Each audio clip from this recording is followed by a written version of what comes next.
لله ما في السماوات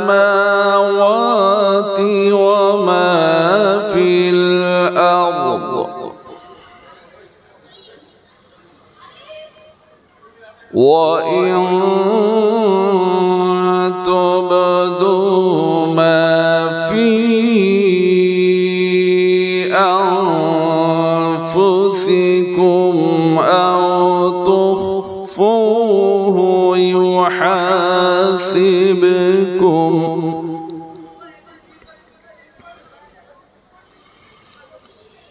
يحاسبكم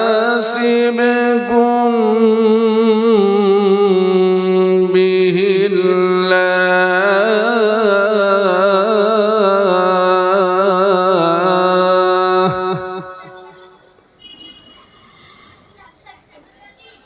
فيغفر لمن يشاء ويعذب من يشاء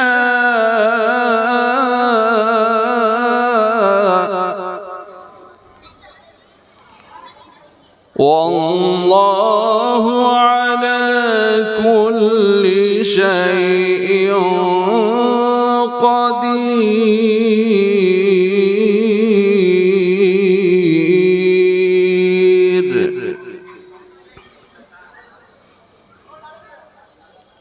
آمن الرسول بما أنزل إليه من ربه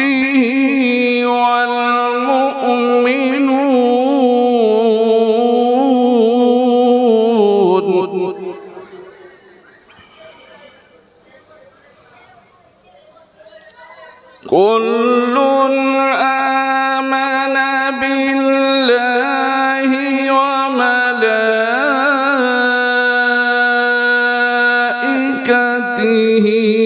وكتبه ورسله لا نفرق بين أحد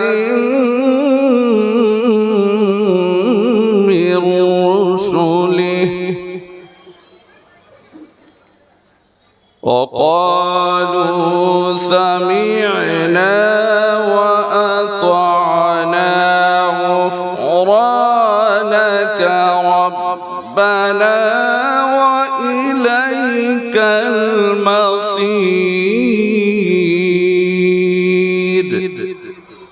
وقالوا سمعنا وأطعنا غفرانك ربنا وإليك المصير.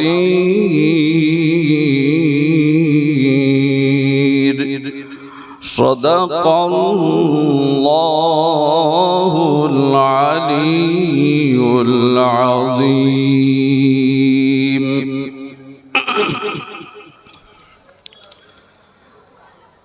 الحمد لله نحمده ونستعينه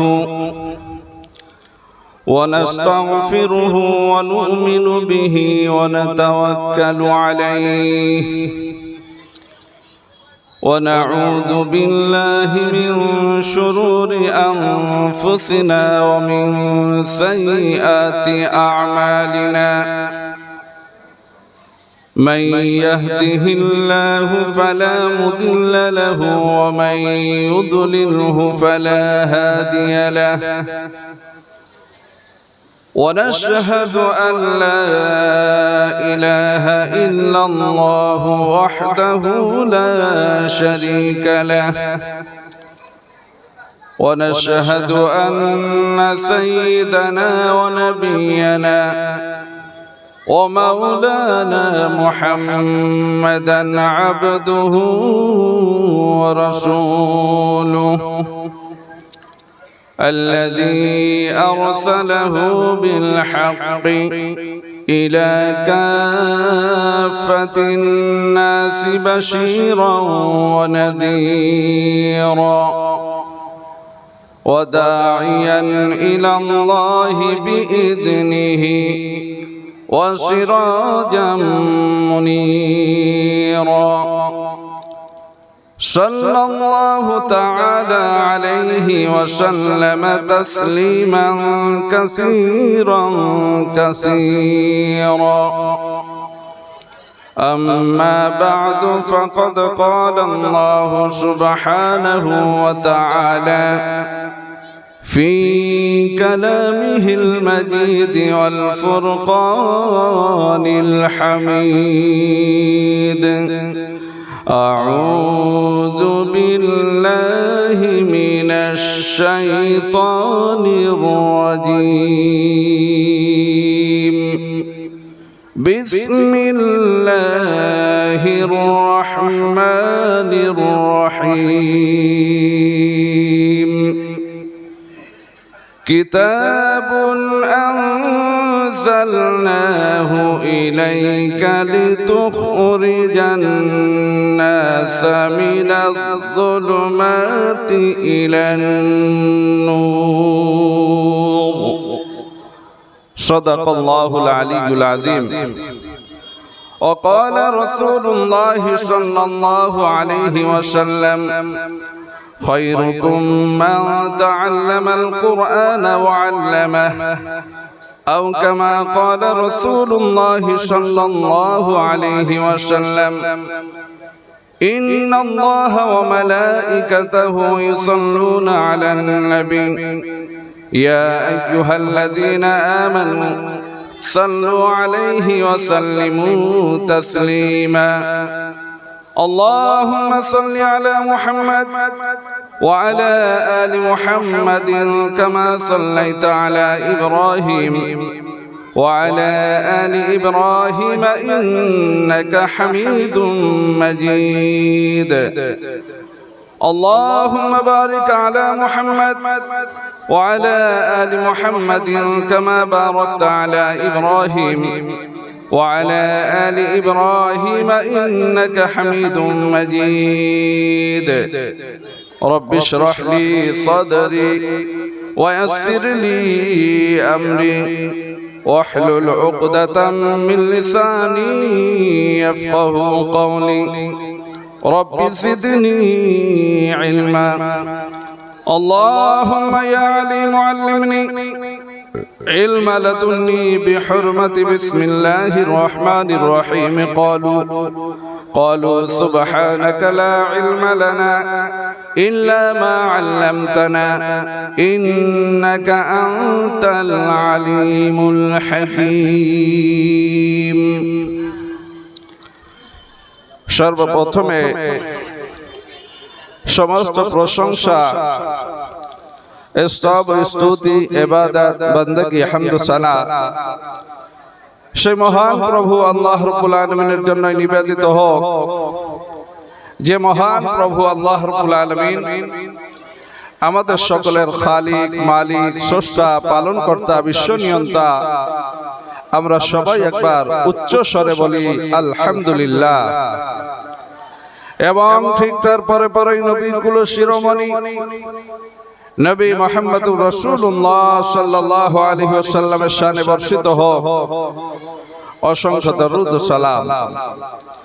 যে মহানবী বিশ্ব নবী নবী মুহাম্মদুর রাসূলুল্লাহ সাল্লাল্লাহু আলাইহি ওয়াসাল্লামকে আল্লাহ রাব্বুল আলামিন খাতামুন নবিয়্যিন সাইয়্যিদুল মুরসালিন শফিউল মুযনিবিন রাহমাতুল লিল আলামিন হিসাবে দুনিয়াতে পাঠালেন।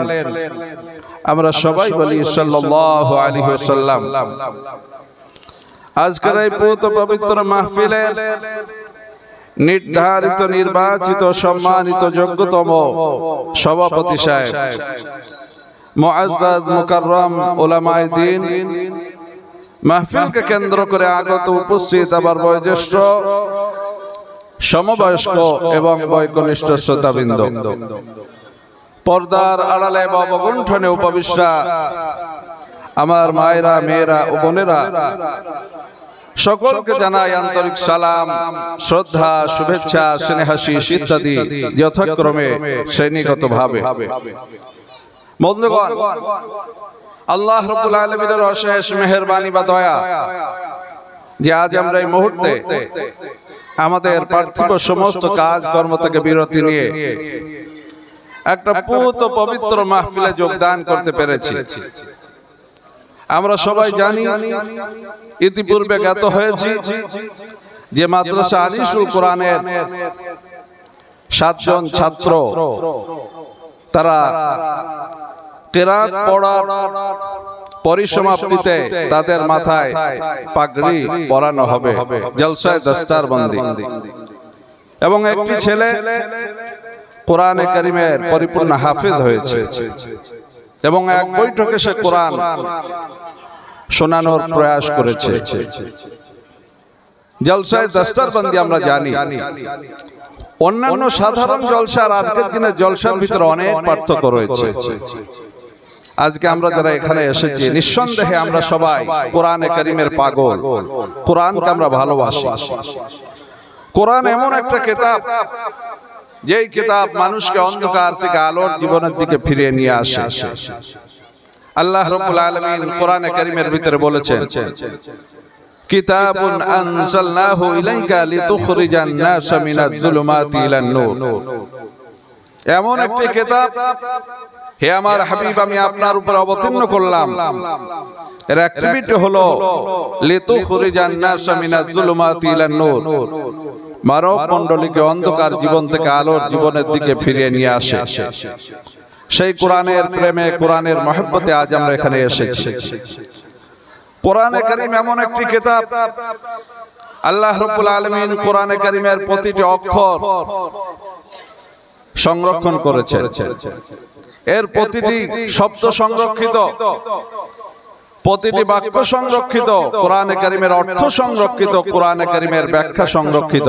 বলুন সুবহানাল্লাহ। সুতরাং এই কোরআনে কারীমের সঙ্গে যারা সম্পর্ক রাখবে তাদেরকে আল্লাহ তাআলা নিরাপত্তা দান করবেন। বলুন সুবহানাল্লাহ। আল্লাহ তাআলা এই কোরআনে কারীমকে রক্ষণাবেক্ষণের দায়িত্ব নিজে নিয়েছেন। কিন্তু কোরআনে কারীম কি আসমান থেকে আল্লাহ ফেরেশতা পাঠিয়ে ফেরেশতার মাধ্যমে রক্ষণাবেক্ষণ করবেন? তা কিন্তু নয়, বরং বনি আদম তারা কোরআনকে শুরু থেকে শেষ পর্যন্ত হিফজ করে, মুখস্থ করে, কণ্ঠস্থ করে কোরআনে কারীমকে হেফাজত করবে। এটা কোরআনে কারীমের বৈশিষ্ট্য এবং এজন্যই কোরআনে কারীমকে আল্লাহ তাআলা খুব সহজ করে দিয়েছেন। কোরআনের ভিতর আল্লাহ তাআলা পরিষ্কারভাবে বলে দিয়েছেন। কিন্তু আজ আমাদের দুঃখের কথা হলো এই যে আমরা কোরআনের সংস্পর্শে আসতে চাই না, কোরআনের কাছাকাছি আমরা আসতে চাই না, কোরআন থেকে দূরত্ব অবলম্বন করি। কিন্তু এই কোরআনে কারীম আমাদের রক্ষণাবেক্ষণ করে। কোরআনে কারীম যেমন সুরক্ষিত, কোরআনের সঙ্গে যারা সম্পর্ক রাখবে তারাও হবে সুরক্ষিত, তাদের জীবন যাপন সুরক্ষিত জীবন যাপন হবে। ইতিপূর্বেই আলোচনা করলাম যে এর প্রতিটা অক্ষর সংরক্ষিত, শব্দ সুরক্ষিত, বাক্য সুরক্ষিত, অর্থ সুরক্ষিত এবং এর ব্যাখ্যাও সুরক্ষিত। এই কোরআনে কারীমকে মুছে দেওয়ার চেষ্টা হবে, কিন্তু তারপরেও কি এই কোরআনকে মুছে দেওয়া যাবে? কোরআন মুছে দেওয়া যাবে। এই সমস্ত মাদ্রাসাতে হাফেজে কোরআন তারা প্রতিনিয়ত প্রতি মুহূর্তে কোরআনে কারীমের উপর মেহনত করে চলেছে। আসাতিজায়ে কেরামদের নিগরানিতে কোরআন কিভাবে হেফাজত করা যায়, কোরআনকে যাতে মুছে না দেওয়া যায়। রাসূল পাক সাল্লাল্লাহু আলাইহি ওয়াসাল্লামের জামানায় কোরআনকে মুছে দেওয়ার, কোরআনকে প্রতিহত করবার, কোরআনকে রুখে দেওয়ার অনেক চেষ্টা করা হয়েছিল। কোরআন যখন অবতীর্ণ হলো, প্রথমে তারা কি বলল? যে মুহাম্মদ সাল্লাল্লাহু আলাইহি ওয়াসাল্লাম যেটাকে কোরআন বলে, আল্লাহর কিতাব বলে, আল্লাহর কথা বলে চালানোর চেষ্টা করছে, ওই রকম কথা আমরাও বলতে পারি। সুতরাং এতে আশ্চর্য হবার কিছু নেই, কোরআনের প্রতি প্রভাবিত হবার কিছু নেই, ওটা আমরাও বলতে পারি। আল্লাহ রাব্বুল আলামিন তাদের সামনে একটা চ্যালেঞ্জ ছুড়ে দিলেন। পবিত্র কোরআনে কারীমের একটা আয়াত অবতীর্ণ করলেন। আল্লাহ রাব্বুল আলামিন তাদেরকে জানিয়ে দিলেন, قل إن اجتمعت الإنس والجن على أن يأتوا بمثل هذا القرآن لا يأتون بمثله ولو كان بعضهم لبعض ظهيرا। কোরআনে কারীমের ভিতরে 114টি সূরা রয়েছে, 114টি সূরা রয়েছে। আল্লাহ রাব্বুল আলামিন চ্যালেঞ্জ একটা ছুড়ে দিলেন যে দেখো, তোমরা তো বলছো যে কোরআনে কারীম তৈরি করা সম্ভব, আমি তোমাদের সামনে একটা প্রশ্ন ছুড়ে দিলাম, তাহলে কোন একক ব্যক্তি নয়, পৃথিবীতে যত মানুষ আছে আর যত জিন আছে সবাই যদি একত্রিত প্রচেষ্টা চালায় কিসের উপরে, যে একটা এইরকম কোরআন তৈরি করবে বলে, আল্লাহ তাআলা বললেন লা ইয়াতুনা বিমিসলিহি ওয়ালাউ কানা বা'দুহুম লিবা'দিন যাহিরা।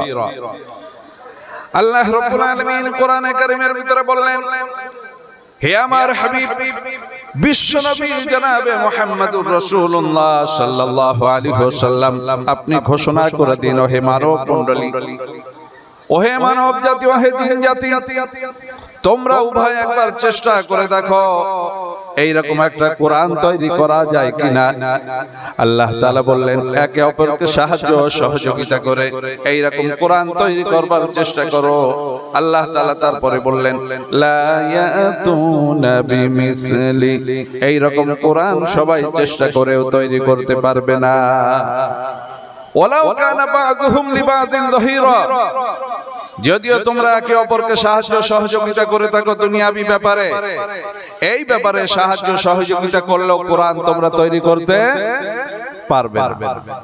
ভাইরা আমার, বেশ কিছুকাল পার হয়ে গেল, এই চ্যালেঞ্জের মোকাবেলা কেউ করতে আসলো না, কোরআন অবতীর্ণ হচ্ছে। এরপরে দ্বিতীয় পর্যায়ে আল্লাহ তাআলা আরেকটা আয়াত অবতীর্ণ করলেন।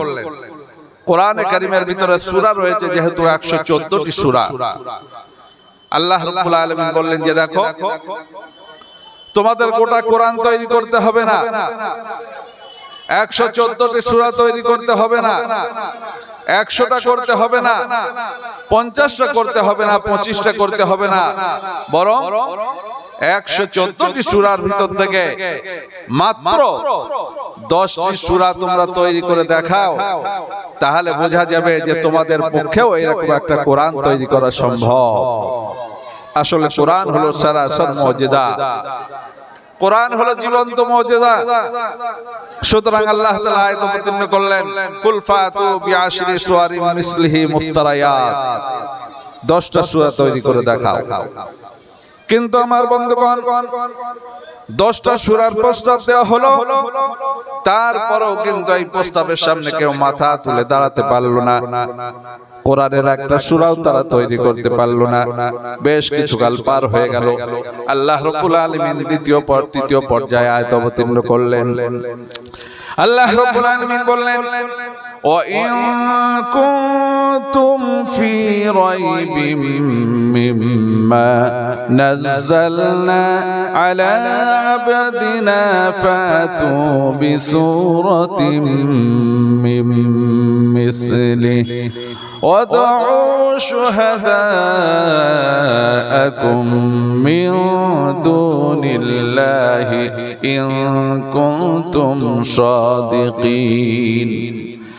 আল্লাহ রাব্বুল আলামিন বললেন, ওহে পৃথিবীর লোক সকল, তোমরা শোনো, তোমরা যদি ওই কিতাবের ব্যাপারে সন্দিহান হয়ে থাকো যে কিতাব আমি আমার নবী, আমার বিশেষ বান্দা মুহাম্মদ সাল্লাল্লাহু আলাইহি ওয়াসাল্লামের উপর অবতীর্ণ করেছি, এর ব্যাপারে যদি তোমরা সন্দেহ করো, আমি রব্বুল আলামিন তোমাদেরকে বললাম তোমাদের 114টা সূরা তৈরি করতে হবে না, 10টা সূরা তৈরি করতে হবে না। ফাতু বিসূরাতিন মিন মিসলি, কোরআনে কারীমের ছোট্ট একটি সূরা তোমরা তৈরি করে দেখাও, ছোট্ট একটা সূরা তৈরি করে দেখাও, তাহলে বোঝা যাবে যে মানুষের পক্ষেও কোরআনে কারীম তৈরি করা সম্ভব। আমরা জানি কোরআনে কারীমের ভিতরে 114টা যে সূরা রয়েছে, তার ভিতরে সবচাইতে ছোট্ট সূরা, সূরার নাম হলো সূরা আল কাউসার, তাই তো নাকি? আল্লাহ তাআলা কোরআনে কারীমের ভিতরে বলেছেন বিসমিল্লাহির রহমানির রহিম, ইন্না আ'তাইনাকাল কাউসার ফাসাল্লি লিরাব্বিকা ওয়ানহার ইন্না শানিআকা হুয়াল আবতার। ছোট্ট একটা সূরা, এই সূরাটার মতো একটা সূরা তৈরি করে দেখাতে বলা হলো। এখন দিন যায় রাত যায়, কেউ এই মোকাবেলা এর সঙ্গে করে না। অবশেষে পবিত্র কাবা ঘরের দেয়ালে এই ছোট্ট সূরাটা লিখে টাঙানো হলো, আর তার নিচে জায়গা ছেড়ে দেওয়া হলো যে কেউ যদি এই সূরাটার সঙ্গে সে মোকাবেলা করতে চায়, সে প্রতিযোগিতা করতে চায়, সে করতে পারে।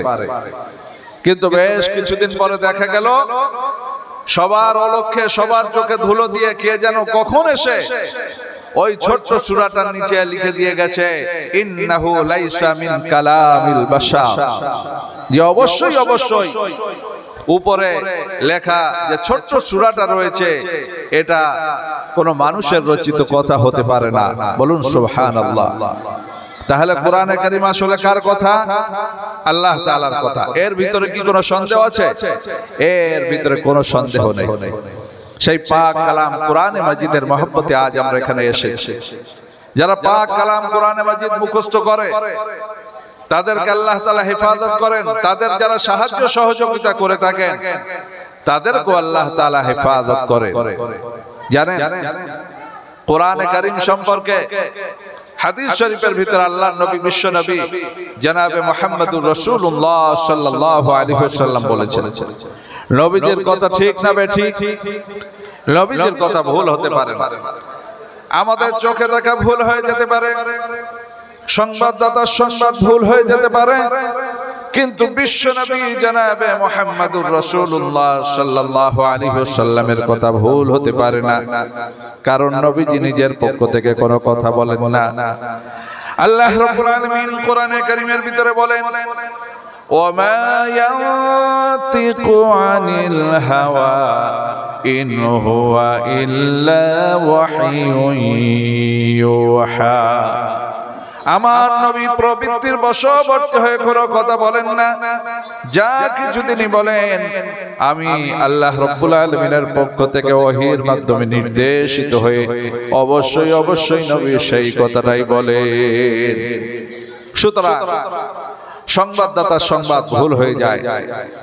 আপনার এলাকায় কোনো একটা ঘটনা ঘটে যাবে, পরের দিন খবরের কাগজে দেখবেন যে ঘটলো কি, আর খবরের কাগজে কি লেখা হলো অনেক গরমিল থাকবে। থাকে কি থাকে না?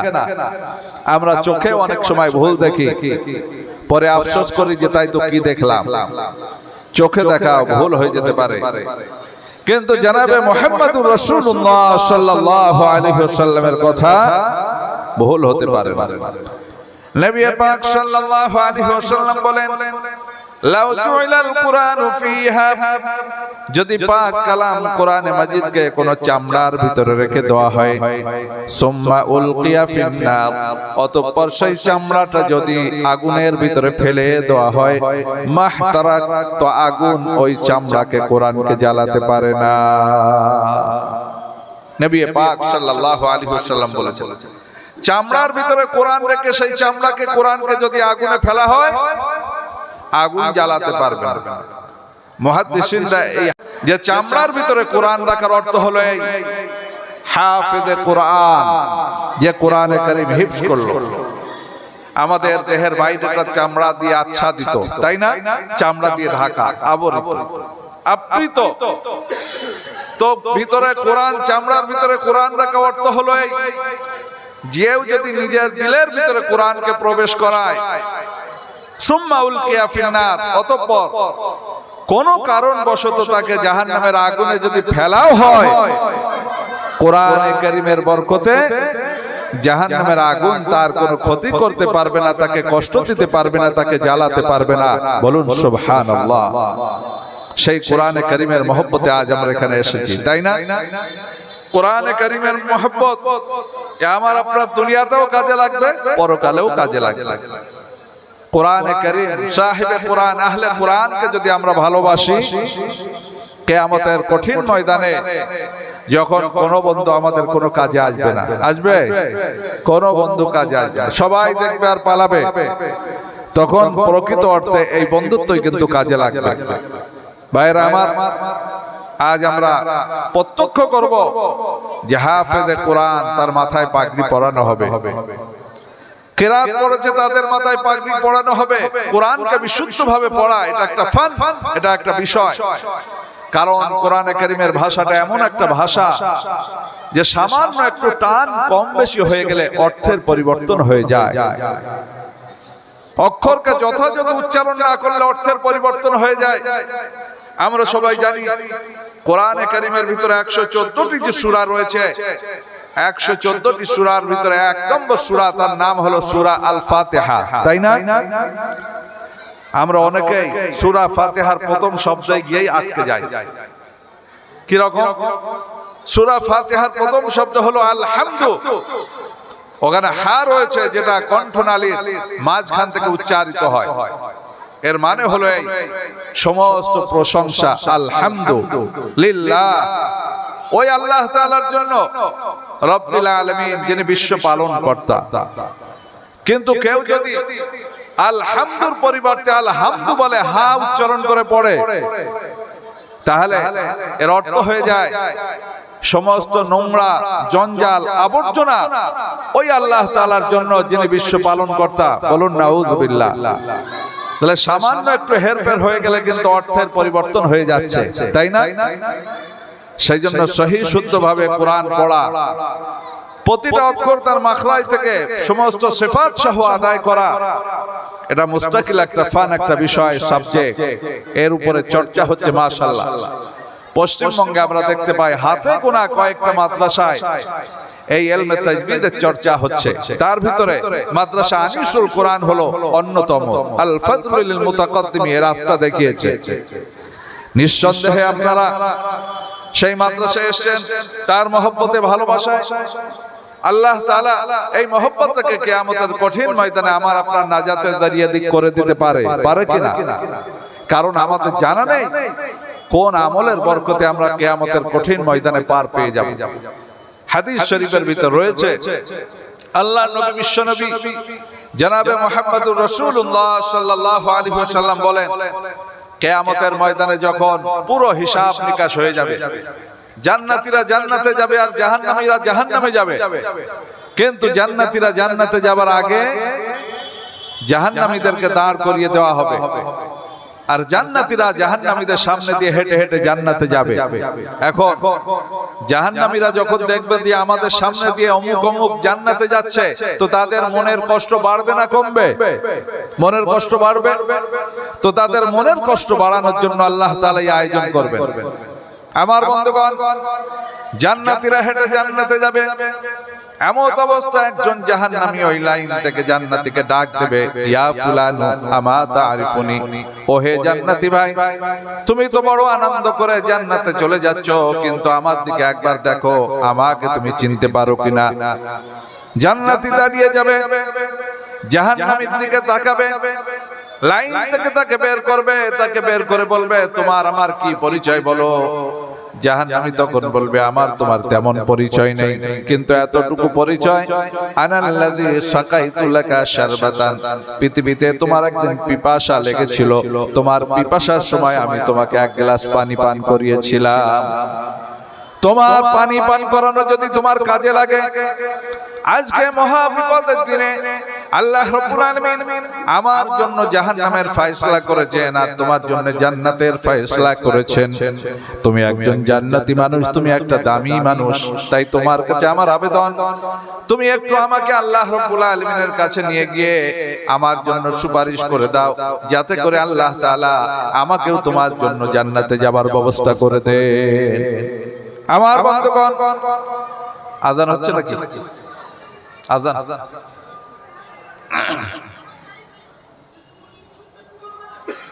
মুফতি সাহেব শেষ করে দাও নাকি? হ্যাঁ জি হ্যাঁ, তাহলে এই পর্যন্তই, আজানও হচ্ছে।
জি জি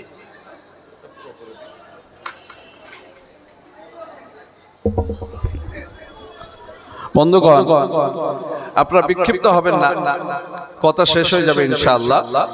আমি আলোচনা করছিলাম যে কোন আমল আমার আপনার নাজাতের জরিয়া হয়ে যাবে, এটা আমরা কেউ বলতে পারি না। যে আমলকে ছোট্ট মনে করি ওটাই হয়তো আমার আপনার নাজাতের জরিয়া হয়ে যেতে পারে। তো এক গ্লাস পানি পান করিয়েছিল, জান্নাতীকে বলছে তুমি একটু আমার জন্য আল্লাহ তাআলার কাছে সুপারিশ করে দাও, যাতে করে আল্লাহ তাআলা আমাকেও তোমার সঙ্গে জান্নাতে যাবার ব্যবস্থা করে দিতে পারে। আমার বন্ধুগণ, হাদিস শরীফের ভিতর রয়েছে জান্নাতীর মনে দয়া হবে, জান্নাতি জাহান্নামীর হাত ধরে আল্লাহ রাব্বুল আলামিনের দরবারে নিয়ে যাবে।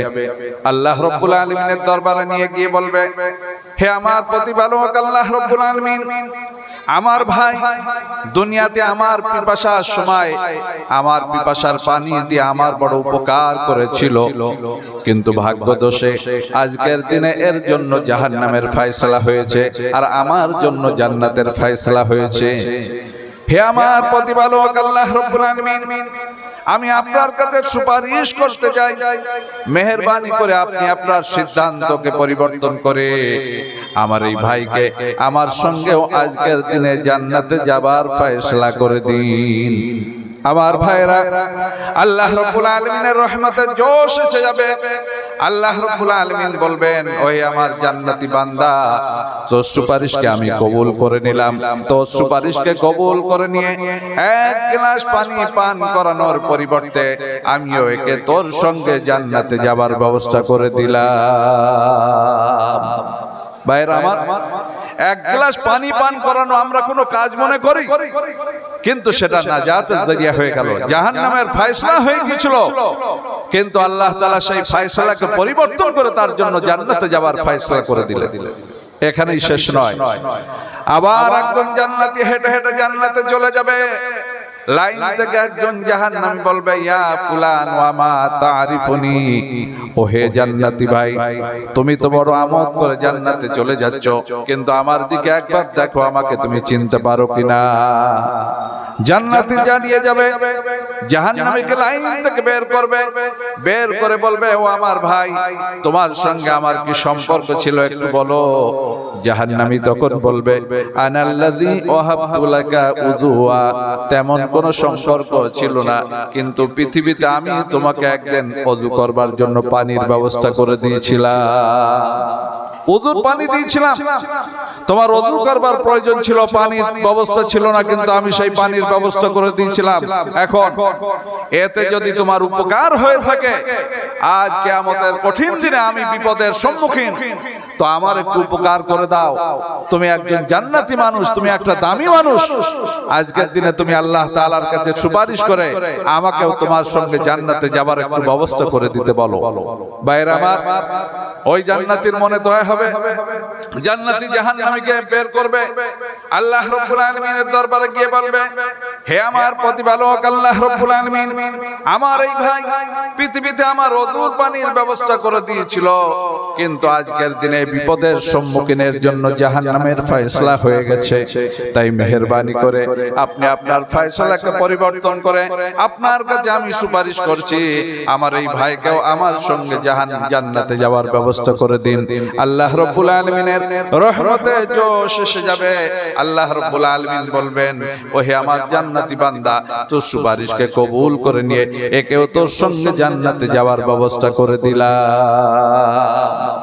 তাহলে এক লোটা পানি, একটু ওযুর পানির ব্যবস্থা করে দেওয়াটা আমরা তেমন কোনো কাজই মনে করি না, কিন্তু সেটা নাজাতের জরিয়া হয়ে যাচ্ছে। এখন এই আমলটা যদি আমাদের নাজাতের জরিয়া হয়ে যায়, তাহলে যে সমস্ত তালেবে ইলম কোরআন শিক্ষা করে, কোরআন শেখার জন্য তারা দিবারাত্রি মেহনত করে চলেছে, তাদের যদি আমরা একটু উপকারে আসতে পারি, তাদের পাশে যদি আমরা একটু আসতে পারি, তাদের খেদমত করতে পারি, আমাদের নাজাতের জরিয়া হতে পারে না?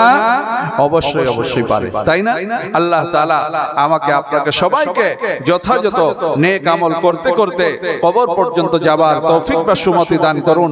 সবাই বলি আল্লাহুম্মা আমিন সুম্মা আমিন। এই পর্যন্ত বলে আমি আমার বক্তব্য শেষ করলাম। ওয়া আখিরু দাওয়ানা আনিল হামদুলিল্লাহি রাব্বিল আলামিন। আসসালামু আলাইকুম ওয়া রাহমাতুল্লাহ।